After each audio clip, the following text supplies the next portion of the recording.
Hello, this is Alliyan. Today, I'll be explaining Perfect's Renekton in the top lane, who is currently ranked 116th on the KR server. Since he's up against Gnar, he's using runes suited for facing ranged champions. These include fleet footwork to maintain high health and second wind to mitigate Gnar's harass. Let's start breaking down the god tier playing.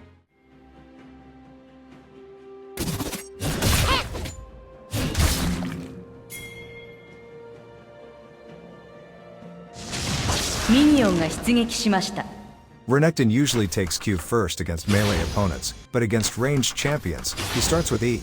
E allows him to close a distance of up to 900 units by dashing through minions, easily getting into the range of Gnar, who has a 400 unit range. This lets Renekton exert high pressure right from level 1.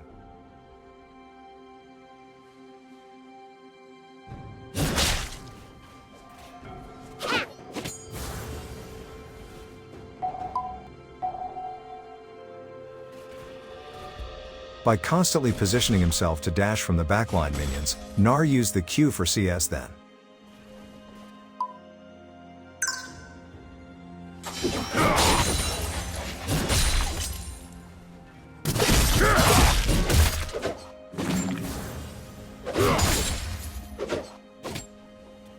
At first glance, it may seem like Renekton is losing the trades, but with sustain from his runes and Doran's shield, he can recover easily. Gnar, having lost bone plating, will find it harder to step forward. Meanwhile, Renekton will hit level 2 first while managing the growing minion wave.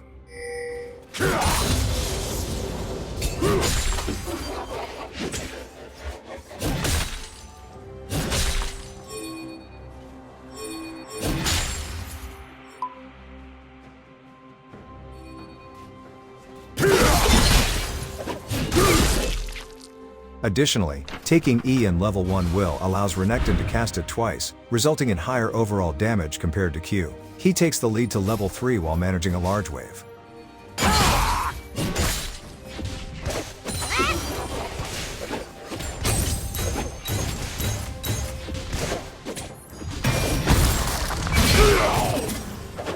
Some of you may have noticed that he didn't take W at level 3.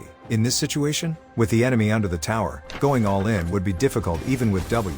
Therefore, leveling Q to 2 is more effective for quick trades that don't take tower aggro. At level 4, during the enemy's push wave, he continues to apply pressure by positioning himself at the same level as the enemy's frontline minions.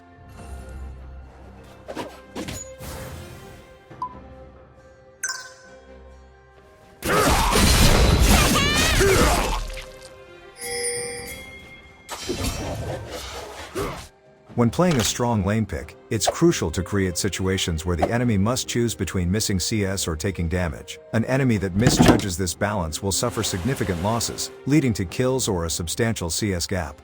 In this game, the term strong lane is often used. It refers to the ability to force the enemy into difficult decisions in advantageous situations, and to choose options that minimize risk in disadvantageous ones. However, against top LCK pros, even 2 mistakes can be fatal. With Gnar having used up his potions, Renekton is now aiming for a solo kill.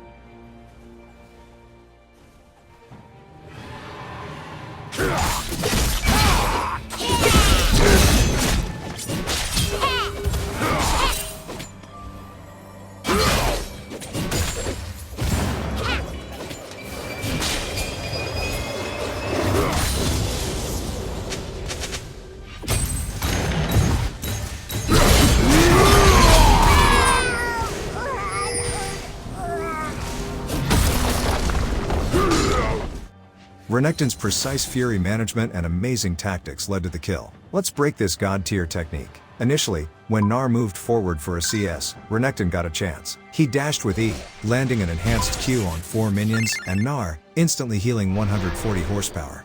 At this point, Renekton had 30 fury. His next E generated 36 fury from 3 minions, hitting Gnar for 46 fury and a final auto attack, which unfortunately isn't visible due to a replay bug, brought him to 51 fury, just enough for an empowered W. Gnar lost nearly 200 horsepower from a small mistake. Spotting another mispositioning, Renekton turnover once again. With his Q cooldown reset, he went for another trade. These trades were calculated to this situation with Renekton's level 6 power spike. Even against Mega Gnar, Renekton dodged the maximum damage Q before re-engaging. He executed the combo flawlessly, enhanced W into ult to cancel the animation, E to cancel ult's animation, followed by a Q to cancel E's animation, and finally an auto attack to burst Gnar down. This led to a successful solo kill.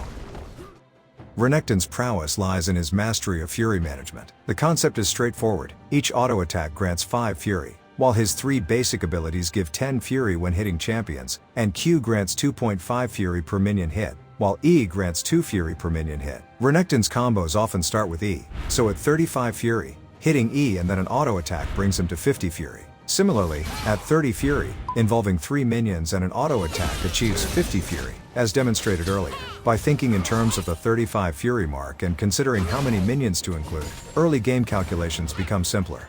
With this recall, Renekton purchases a Caulfield's Warhammer, boots, and a longsword. Typically, in the matchup against Gnar, prioritizing plated steel caps to counter auto attack harass would be ideal. However, to capitalize on his solo kill advantage, Renekton opts for weapon purchases to extend his lead. However, Caulfield's Warhammer offers the best gold efficiency among the components for Eclipse. Returning to lane, Renekton once again positions aggressively to apply pressure.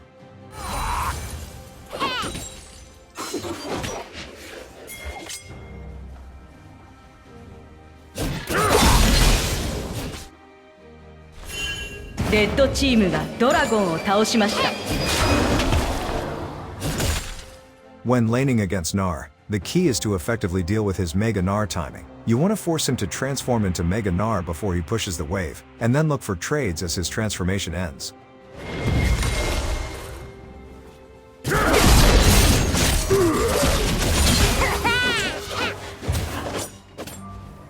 Regarding Renekton's W, once the first hit lands, even if he is CC'd and interrupted, all 3 hits will still go through. Gnar can knock him back with his ultimate, but won't have enough time to follow up with more skills, leaving him vulnerable to the remaining burst damage in his original form. Force Gnar to use his Mega Gnar, and then push the wave back under his tower again.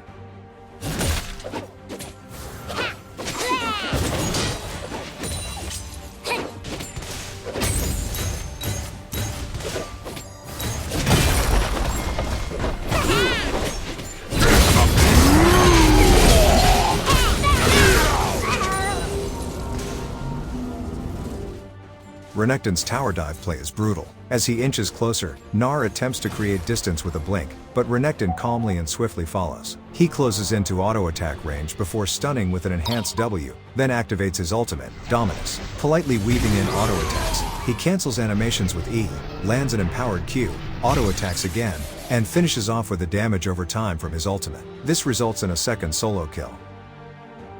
Renekton is a fundamental of a fighter champion in League of Legends. On the micro level, playing him effectively requires managing his relatively long cooldowns, making precise damage trade decisions, and mastering wave control as a lane bully. On the macro level, Renekton transitions from a lane-dominant champion to a team-oriented bruiser. While he has burst potential, he often fulfills a role similar to a crowd control tank in mid to late game team fights. This versatility means he can significantly impact the game based on the player's skill and decision-making.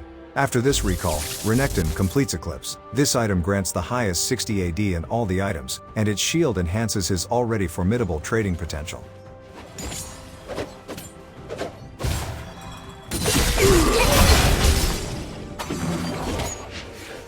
Trade once before Gnar transforms into Mega Gnar. If you can outlast the Mega Gnar timing, you can then zone him out, denying him experience from the wave.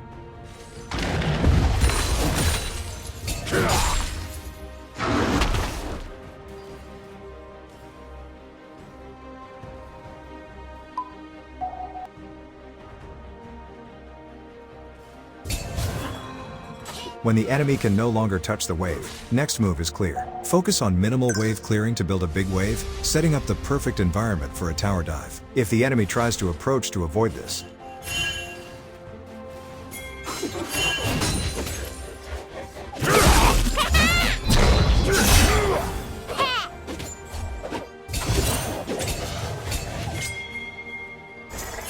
it might seem like an even trade, but 100 horsepower on Gnar isn't equivalent to 100 horsepower on Renekton. This leads to the third tower dive of the game.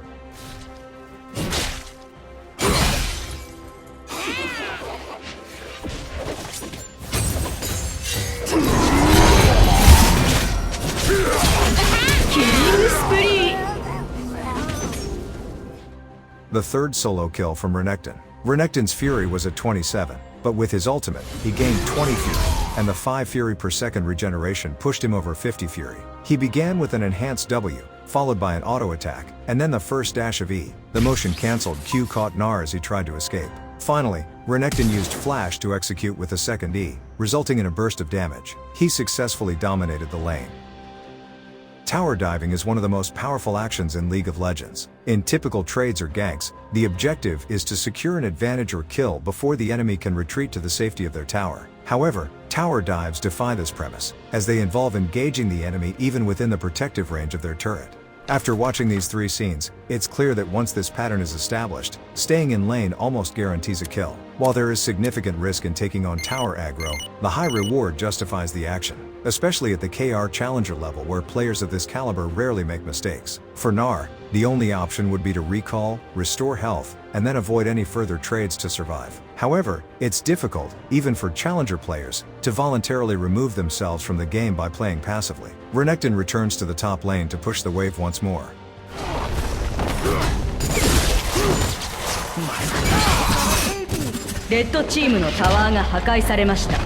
When a solo laner like Renekton can dive and kill under the tower, stopping his push becomes nearly impossible unless the enemy team commits at least 2 players to the defense. However, doing so will disrupt their rotations or cause them to lose farm. In the recent scene where the top inner tower was destroyed, Ivern was there to assist Renekton. At this point, Renekton is the safest option for taking down towers, while the rest of the team focuses on holding their lanes. To mitigate any risks, safety measures are taken to ensure Renekton isn't killed, even as he continues the push, eventually leading to the destruction of the bot outer tower.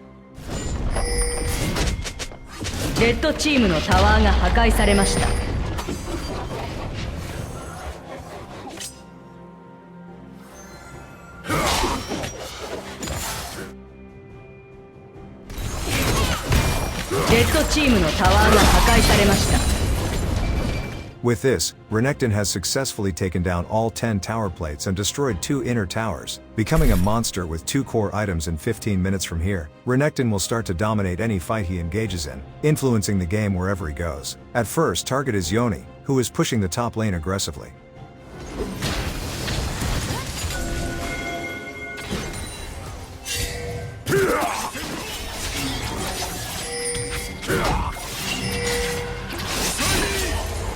Blue teamのタワーが破壊されました。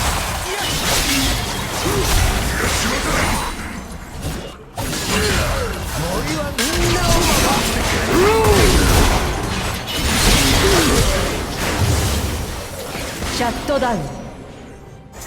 With 3 of our team members gathering in the top lane for action, the enemy responds by making a play on the bot side. Now, I'll use teleport to get involved and turn the situation in our favor.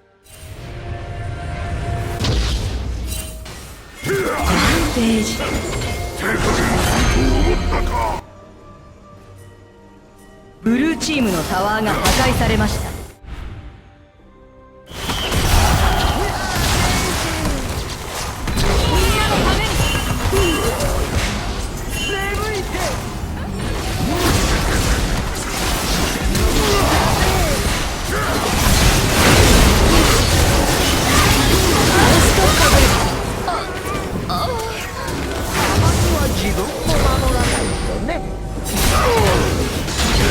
If Renekton suddenly appears from behind, the enemy has no choice apart from escape. Currently, their Draven is fed, and taking him down would significantly weaken their overall power. Normally, the third core item would be Steric's Gauge for better survivability and damage. But since our carries are underperforming and we have Alistar to hold the front line, he decided to go with Ravenous Hydra to increase Renekton's burst damage. Now, join the skirmish in the mid lane.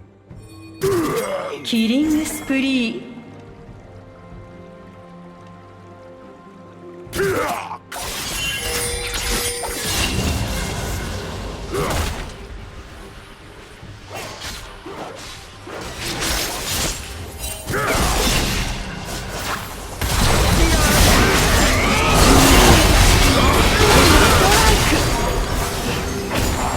Blue team のダブルキル。Blue team のトリプルキル。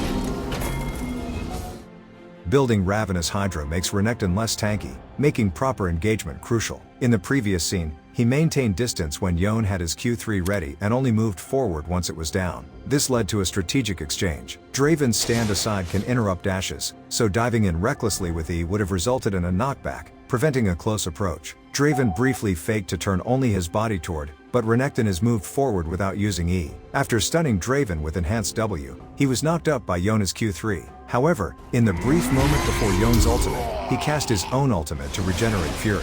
With an enhanced Q from Ravenous Hydra, I took down Draven and swiftly followed up with a kill Yone, securing a double kill. Finally, he finished off Rel, earning a triple kill. This victory led to securing Baron, which became the turning point of the game. From here, I'll provide a quick overview of the remaining highlights.